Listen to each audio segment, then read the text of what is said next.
there is a game studio. They started two of the most famous driving video game series on the planet. They started one of the most famous game series on the planet, full stop.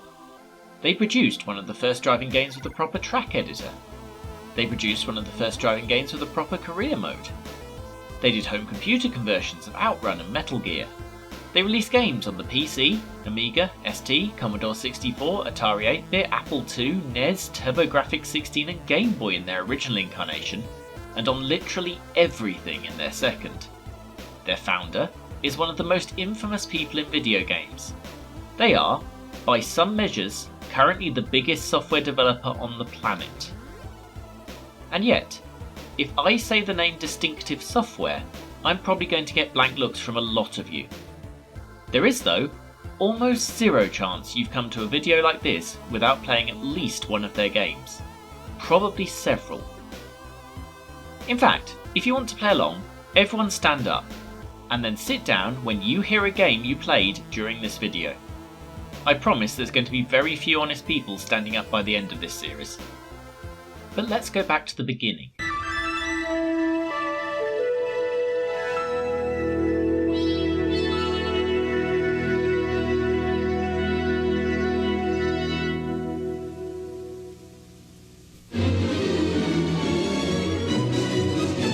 The information war is on.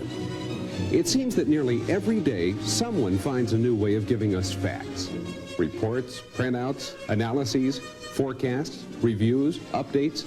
A flood of materials designed to help us understand the changing world of business. It's 1981.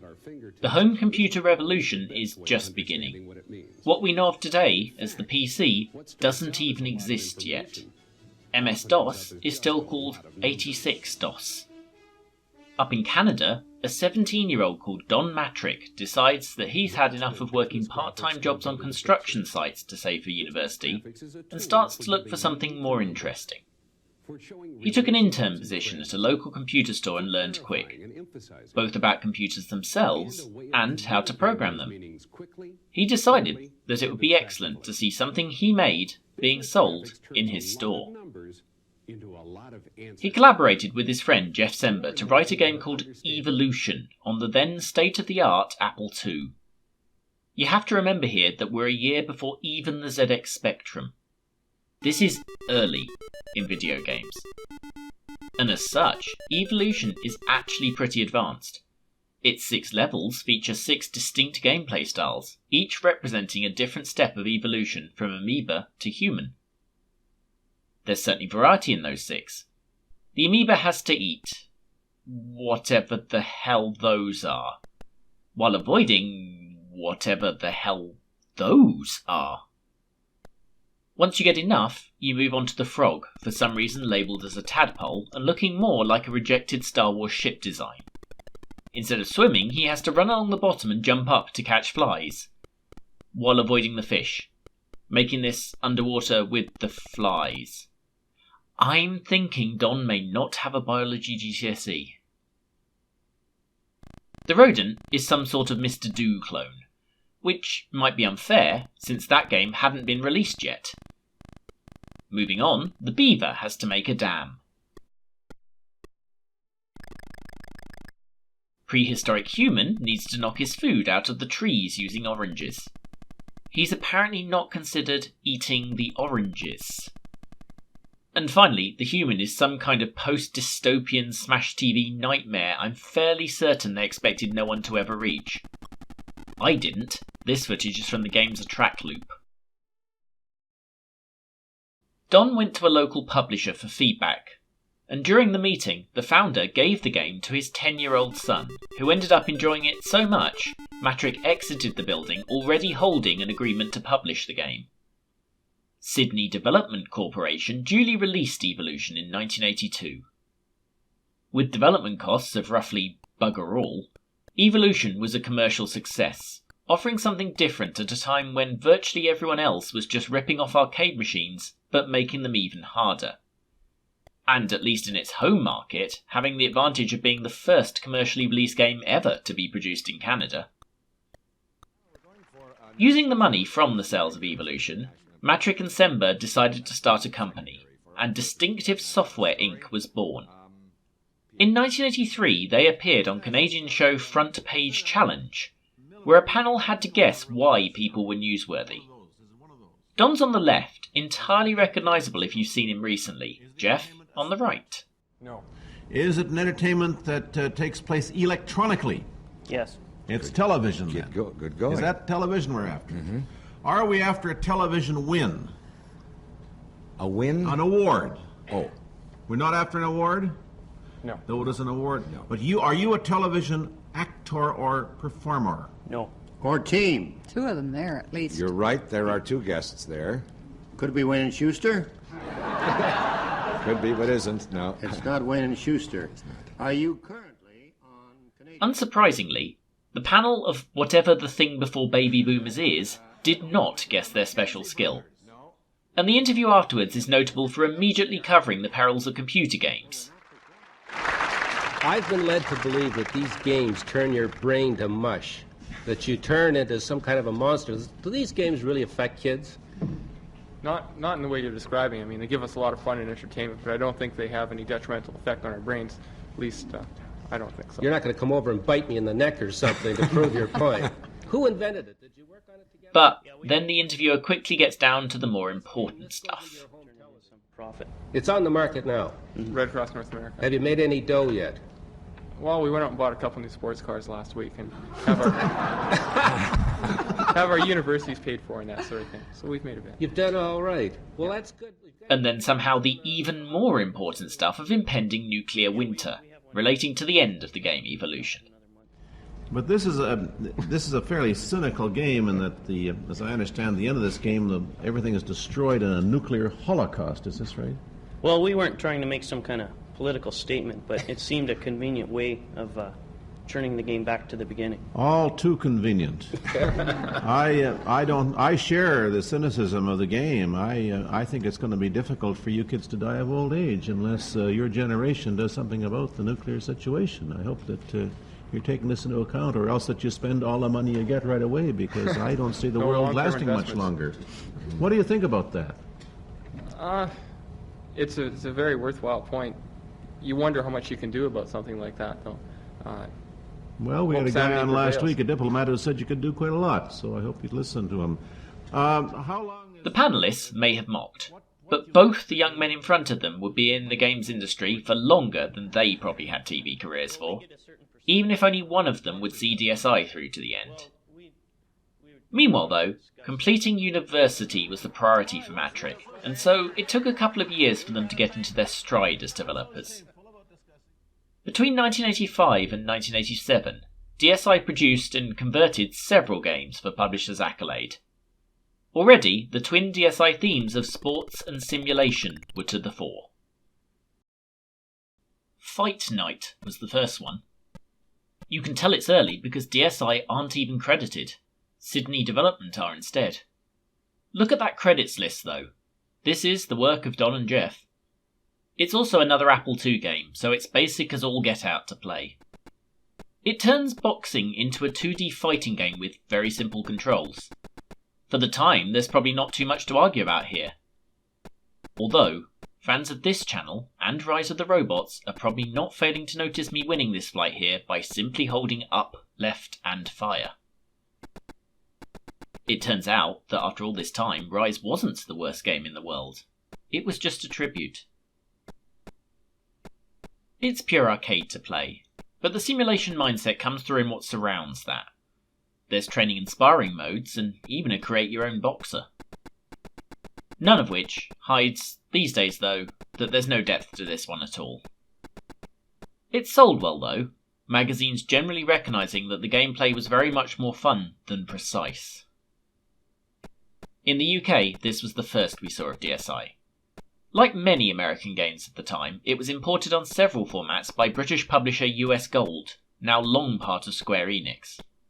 Although, if you're British, you probably paid the C64 version which DSI didn't port. Still, it's their game, and sit down you should. If you've not played it, then unsurprisingly it doesn't even remotely hold up as anything other than a historical exhibit these days.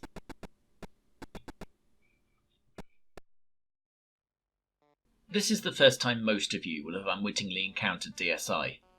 If you're a fan of the film The Princess Bride, have you ever wondered what the game Fred Savage is playing at the beginning is? Because the answer is Hardball. So if you ever watched that movie and hunted down Hardball to play, if you played it on a C64 or Apple IIgs, you're sitting down, you've played a DSI game, even if the game itself doesn't credit them. This is that C64 version, accounting for the numerous but very dull colours. I barely understand baseball, but I quite like how this game eschews the obvious action approach and instead puts you in more of a coaching role, directing your dudes to run and where to throw the ball in a more tactical sense. I just about figured out batting, enough to get a guy on base at least, but when I tried fielding I couldn't work out how to end a play, and just had a nice throwing session with my dudes. Nonetheless, I see why it was popular enough to eventually spawn 5 sequels.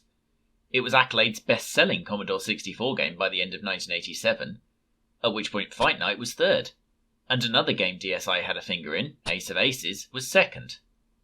DSI were pretty much Accolade's cash cow in the mid-80s. DSI also wrote Hardball 2 for Accolade a couple of years later, and it's at this point that Jeff leaves DSI, selling his stake to Don. I don't think there was any particular falling out, but it's an interesting parallel to Apple that the more technically focused founder is the one who left, and the business founder would continue with the business for a very, very long time. Perhaps it's just that as a company grows, the tech guy looks for another challenge, whereas there's very little more difficult in business than trying to coach a company through that dangerous middle ground between garage office and multinational. While Jeff would leave DSI, he would stay with Accolade and was involved in all 6 of the Hardball games before leaving the games industry in 1998. He's now what I can only describe as a professional clever person. If you're an Android dev, it's not impossible you've borrowed his open source framework for developing genetic algorithms. If you're a games history completist, he's also written this very neat free Java version of Galaxian you can get on his GitHub. When he's not doing those, he's writing papers with names like Connectivity Graphs of Uncertainty Regions and The Possible Hull of Imprecise Points, both of which sound to me like rejected Babylon 5 episode names. His YouTube channel is incomprehensible. He's also co-founder and CTO of EIO Diagnostics, and if you're about to make an old MacDonald joke, he's beaten you to it. The company does, and I quote, affordable early-stage detection of udder illnesses in dairy animals. I shit you not. The cow may shit you. Test 1, 2. Sega.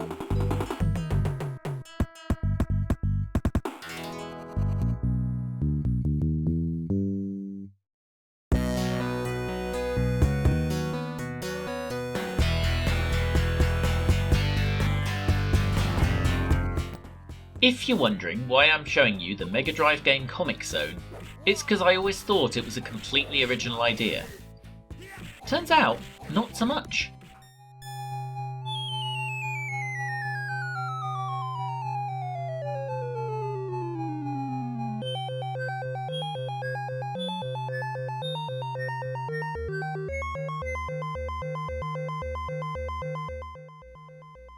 Jeff hung around for this, seemingly the first game to officially bear the name DSI. It's an interactive comic, mostly in the form of a faux choose-your-own-adventure game. You watch the comic, advancing slowly through the panels. Too slowly, really. This level of graphics and sound puts a real strain on the machine and its ability to read discs quickly. In fact, this game is on 3 double-sided discs, hardly surprising given the multimedia content. If you really want your mind blown, this game is marginally bigger in terms of amount of data than the first Sonic the Hedgehog on the Mega Drive is.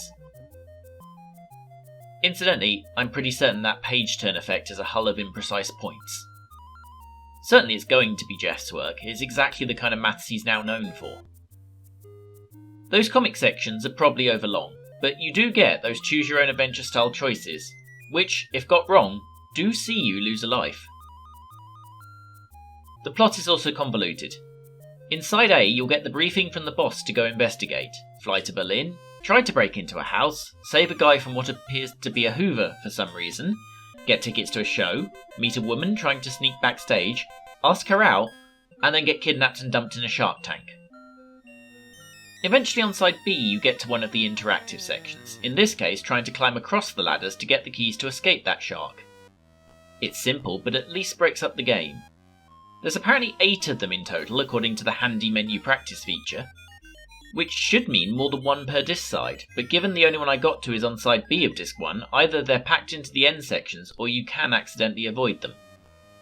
The option to practice is welcome, because they are difficult and they come without warning. Trouble is, when you burn through your lives, it takes you back to the very start, where you have to sit through all those individual comic book panels again, and all that individual loading.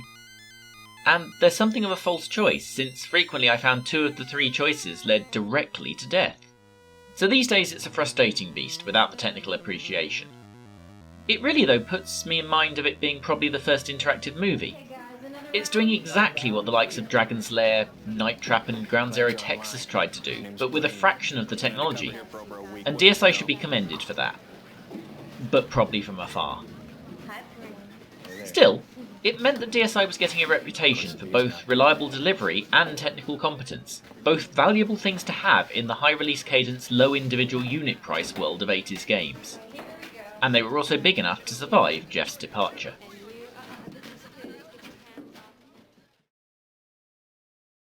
First though, time to return a favour. Fellow Accolade development studio Artec had done a port of Fight Night to the PC, and would then go off to write the first golf game I ever played, Mean 18. Mean 18 was also the first golf game ever to have a course editor, and I believe also the first, in 1986, to use the almost legally required golfer's eye viewpoint of the course, although Access's leaderboard from the same year also tried this trick. After that though, they went off to write the game I mentioned earlier, Ace of Aces. Ace of Aces was everywhere in early 1987, being published on everything from the ZX Spectrum to the Sega Master System.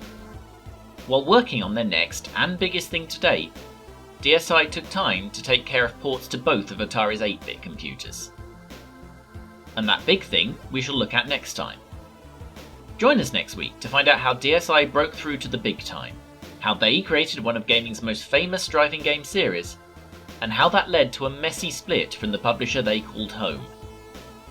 And of course you all know how to make sure you don't miss part 2.